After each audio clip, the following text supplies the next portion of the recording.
Hi అండి. ఇంతకు ముందుగా నేను సింగిల్ పాదం కుట్టే విధానం చూపించాను కదా. ఇప్పుడు చూడండి, డబుల్ పాదంతో ఆ గాడి లోపల థ్రెడ్ అనేది వచ్చేస్తుంది. ఆ గాడి లోపలికి థ్రెడ్ అనేది వచ్చింది. చూడండి ఎంత నీట్గా వస్తుందో. ఇలాగా ఫస్ట్ మనం థ్రెడ్ ఇంతకు ముందు కూడా నేను సింగిల్ పాదంతో మీకు ఇలా థ్రెడ్ రెడీ చేసుకోవాలని చెప్పాను కదా. సేమ్ ఇప్పుడు ఈ పాదంతో కూడా థ్రెడ్ రెడీ చేసుకుంటున్నాము. చూడండి ఫినిషింగ్ అనేది ఎంత బాగా వచ్చిందో.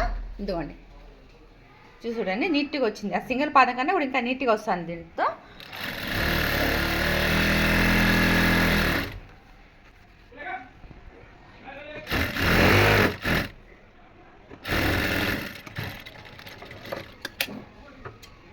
మళ్ళీ దానికి ముందు కూడా నేను చెప్పానండి సైడ్ పీస్ తీసేసుకోవాలని, అలాగే తీసేస్తున్నాడు అన్న.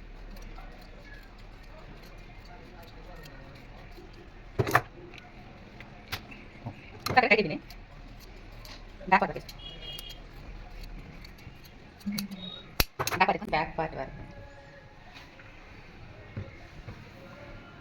ఇదిగోండి, బ్యాక్ పార్ట్కి థ్రెడ్ వేస్తారు చూడండి అన్న.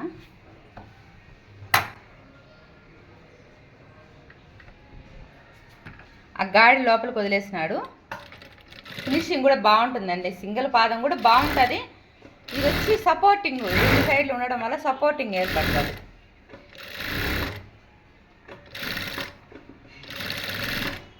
ఆ రౌండ్లు వచ్చే దగ్గర మాత్రం కొంచెం జాగ్రత్తగా గుర్తుకోవాల్సి వస్తుంది.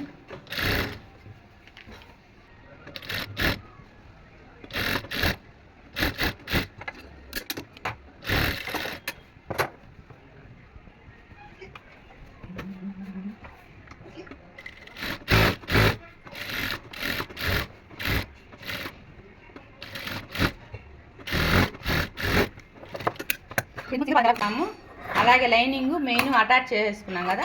ఇప్పుడు లోపల పీస్ తీయేస్తా ఉన్నారు. తీసేసి ఇప్పుడు లోపల మనము ఆ రౌండ్ తిరిగిన దగ్గర చట్కాలు పెట్టుకోవాలి కదండి. ఆ చట్కాలు పెట్టుకునేసి ఈ ఎక్స్ట్రా పీస్ అనేది కానీ తీసేసుకొని రిటర్న్ చేసేసుకోవచ్చు. ఇప్పుడు ఎక్స్ట్రా పీస్ తీసేసరి అన్న. ఇప్పుడు ఆ మూలలో చట్కాలు పెట్టేసుకోవాలా.